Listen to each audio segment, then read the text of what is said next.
Hi guys, welcome back to my channel. It's Angela. Excuse me.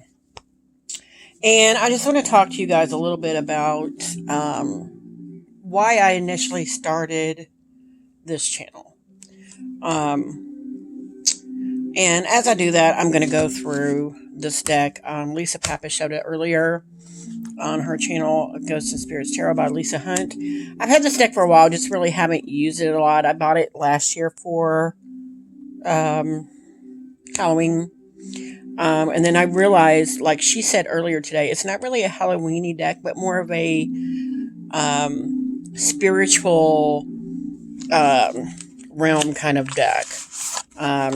Where if you want to do mediumship work or anything like that, this would be a great deck to use for that. Now, the backs are very cartoony. And she, again, I agree with her that they do not match the fronts. The front artwork is gorgeous. And it does not match the backs. But yeah, I'm going to just zoom in a little bit and then just talk to you while I go through this deck. And it's funny that the Strength card is on top because that's my card of the year. And I want to talk to you guys about just the last few days I've been contemplating more serious things than I've had on my channel in a while. The whole reason I started this channel was much like everything else when it comes into my spirituality, my learning to read tarot, my abilities, everything seems to be happening in a fast pace. One day I'm not doing anything, and the next day I'm awake with or alive with feelings and emotions and thoughts and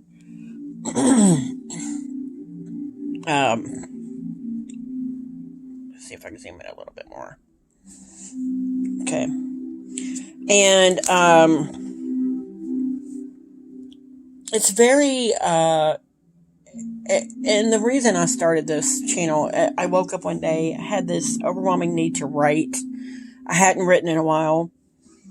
And I wrote this whole thing, and then it was like someone was saying, you need to start a YouTube channel. You need to tell this story on YouTube.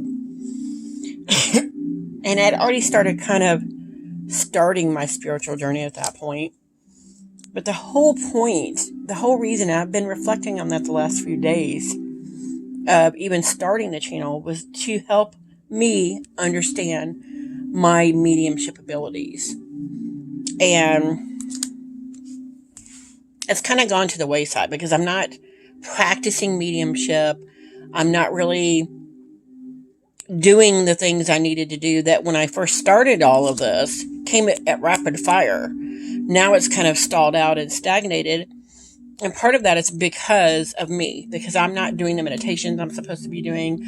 I'm not doing the things I should be doing to progress this. And I found somebody else's channel recently. In the last couple of days, I've been watching it nonstop. Let me see if I can find her on it here.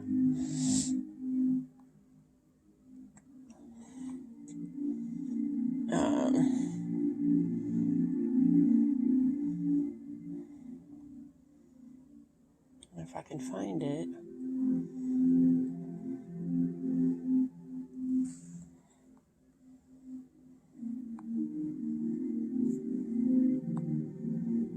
It's so intuitive, and I'll put her link below to her story or her channel below. But she really reminded me over the last couple of days of watching her channel of why I started the channel to begin with. I started the channel so that someone in my position, in the very beginning stages of mediumship, of opening their abilities, of awakening their psychic powers, so to speak, can have a sounding board, have somebody, because if you look on YouTube, there is not many channels that have mediums that are just starting out, stumbling through what they're doing and showing you, hey, this is how I practice this. This is how I do this. There's not many on there. If you do, they've already been doing it for a few years. And so it's like it's not like they've forgotten, but it's like, um, it's so old hat for them that it's like they're speed speed dating through it. And you need them to slow down and explain certain things. And they can't, because they're beyond what you would be when you first start out. And I was reflecting on a lot of things that I've done, a lot of experiences I've had that I've not even told anybody about, or anybody on this channel about. When I first started, you know, learning all these having all these experiences, I never really journaled them. I remember all the experiences, but I never really journaled any of them. And part of why I've struggled through everything is because of all the things I've studied and looked at. Is I'm a mental medium, which is somebody that's in their head. They see things, they're clairvoyant, more claircognizant. And those are two of the abilities that it's very easy to say, oh, that's just my imagination. It's very different to me than hearing somebody literally standing next to you saying something, which is clairaudience. And I don't have that ability. Every now and then it sounds like I hear my name being called from a distance, but that's not my strong suit. My strong suit is just knowing things. And every now and then clairvoyance will step in, and I will see an image like an old projector. I will see things that I have no business seeing. There's no reason to see them, and then I come to find out they're true. I've had dreams since I was 12 years old. I've told that story on this channel. I've had so many psychic dreams that have come true. So many premonitic dreams that have come true. I've had, ever since I was 12, it's like something started at 12 years old. Because that's what I remember as being the pinnacle of the first dream I had it's funny because I was like, I've gone back and forth. I'm like, maybe I'm not really a medium. Maybe I am. Maybe this is coincidence. And as I've been on this journey for long enough to know there are no coincidences, I should know better. But ego gets in the way. And it all comes back to mediumship for me. My very first remembered psychic dream, paranormal dream, whatever you want to call it, was me dreaming of a relative passing. I knew it was a male. I didn't know who, but I knew it was a male. And I was 12. And then they did pass a week later on my 13th birthday. So it was almost like this was the door opening for me to it's funny because those were the worst times in my life growing up. 12 and 13 were the harshest years of my life, because I was living in a household where I was being verbally abused. I was being physically abused. It was a 2-year span where I didn't think I would live from one day to the next. That's how bad it was. And I think, and it's funny because I hit 39, 40, and all this weird stuff started happening. And I'm like, I just turned 46. So I've been going through this for a while now, of denial. It took me probably the last 3 years to really realize there's more to this than meets the eye. There's more to what's going on here than what you think. And I just found it fascinating that the first experience that I remember clearly as if it happened yesterday was when I was 12, and it was a dream I had, and it was all about a relative passing, and it had to do with mediumship. A lot of dreams I've have had to do with mediumship dreams, of things coming to pass, of guides and angels and all this stuff. And I grew up in a very religious home also, which didn't help. this situation because I was very confused growing up. But another thing that's confused me about this thing, why it's taken me 6 years, pretty much since I was 40, 6 years almost, to really acknowledge that this is happening, this is real, you are going through something, was because of all the people everybody I was watching, the videos I was watching, the self-help books on how to be a medium. They would all say things like, and I thought about it today. I'm like, a lot of things that they say happens when you're a medium has not happened to me. Like, number one thing would be something traumatic has happened to you. And I could say from 12 on, or even prior to that, 12 was the pinnacle years that I was abused the worst. And I could say that was the moment. That was my awakening moment. This was the tragedy that happened to me when I was 12 years old. But I was abused from basically the time I was born to the time I left home at 18. So I don't know that really applies. But at the same time, things started happening that I remembered at 12. I don't even have that many memories prior to 12, that's why I always go back to the age of 12, because something happened there, that changed things for me. And so that's what I see. But if you go back to that question of, something tragic had to happen to me, like the Self-Care Intuitive, that I'm going to post her channel below. She talked about her father passing, and it was a very traumatic thing for her. And I think after that is when she started having moments of mediumship. And I felt like, well, I haven't had anything traumatic happen to me in the last few years. Obviously, I'm not really a medium. And I'm like, I don't fit into any of the molds of what people say things happen. What was another one? That was my main one for a long time.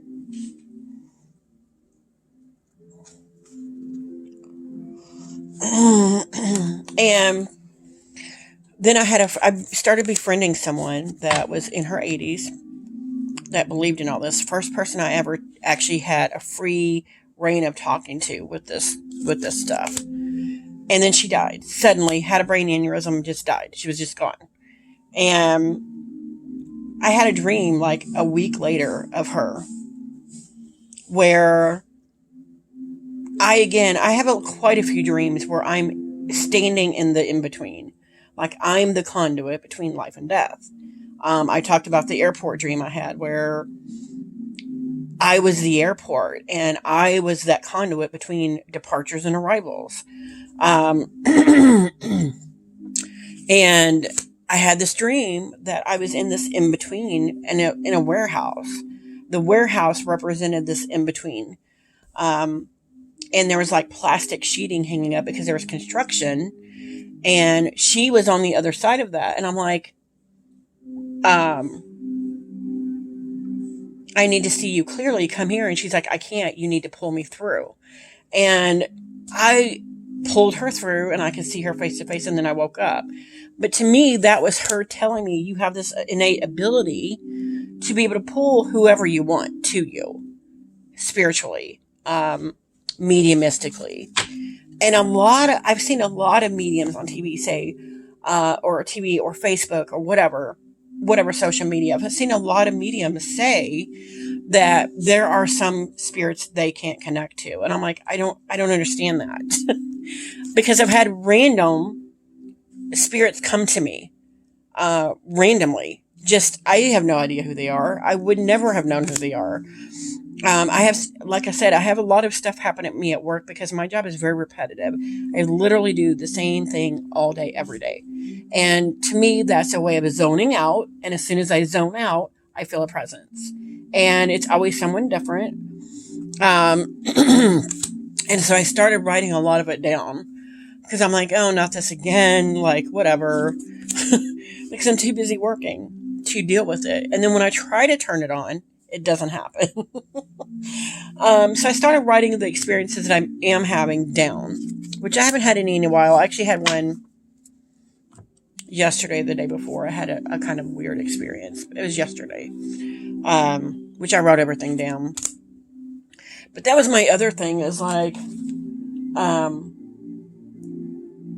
so some mediums can't connect to a spirit for one various reason or another, and I don't know that I feel that way because of that dream I had and her telling me you can pull me through. And then another thing was, I was told in a dream, because a lot of my stuff comes in dreams, that because I'm a writer also, words are they have power. And I've always felt words have power. And it comes to even bigger meaning. To me, as a medium, words have power. Fear is a big word. It can stop you from doing a multitude of things. I'm the spokesperson of fear because I'm so afraid of what other people are going to say, other people are going to think, that I haven't progressed in this, because I'm just like, they're going to think I'm stupid or lying or whatever. And there's always that fear of failure also. I have kind of stagnated in my writing because there's this nagging voice in my head that says, well, if you never pursue it, you can't fail at it. And writing will be the one thing in my life that would probably break me if I wasn't successful at it, because it's the only thing I've ever wanted to do. Now, I have been semi-successful when I put myself out there. And I just had this realization the other day that the little effort I have put into things, I've gotten big rewards. So why am I procrastinating? Why is there this fear there, which I'm still working through?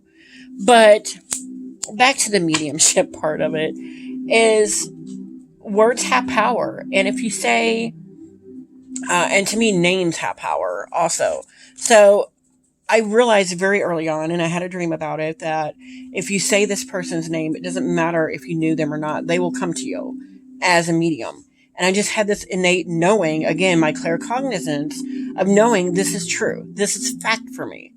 And I've never seen another medium be able to say that. And I don't know why that happens for me. I don't know. I just don't. And then I wanted to clarify, the other night I had a conversation with you guys about the Marielle Tarot, and I had a thing on there talking about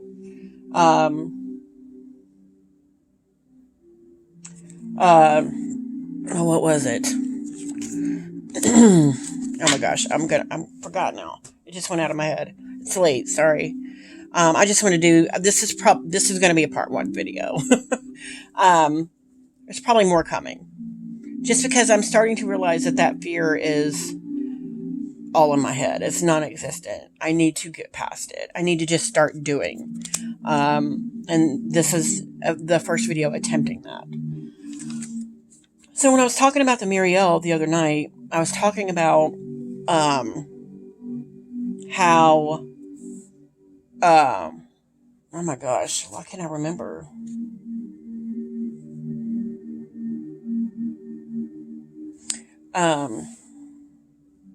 Hold on. I can't remember what it was, but I know it was geared toward my mediumship, and there's a reason I hadn't really dealt with the Marielle, which it's funny because ever since I picked it up the other day, I've started having all these insights.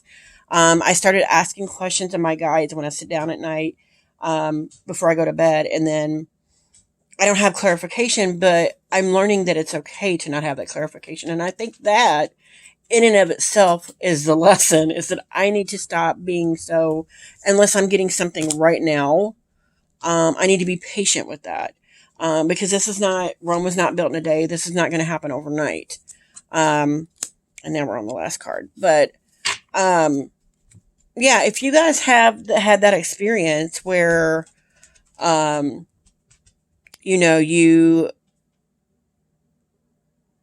you haven't had any tragedy happen to you, but you're still a medium, or, what was the other thing I said? if you had, if you've never, if you've never had the experience where you couldn't connect with a spirit, because I feel like, we're all mediums in our own way. Um, Everybody's different. Everybody comes into it in their own way. It's a personal, it's almost like our religious experience. Everybody has their own. And to me, this is another, it is the same way. Is like, if you feel like you can't connect with the spirit, that's fine. But I never had that experience. So I'm trying to figure out, is it, do other mediums have that experience, or are there more out there that just, they can connect to any time? And like me, I feel like I can connect to anyone as long as I have a name.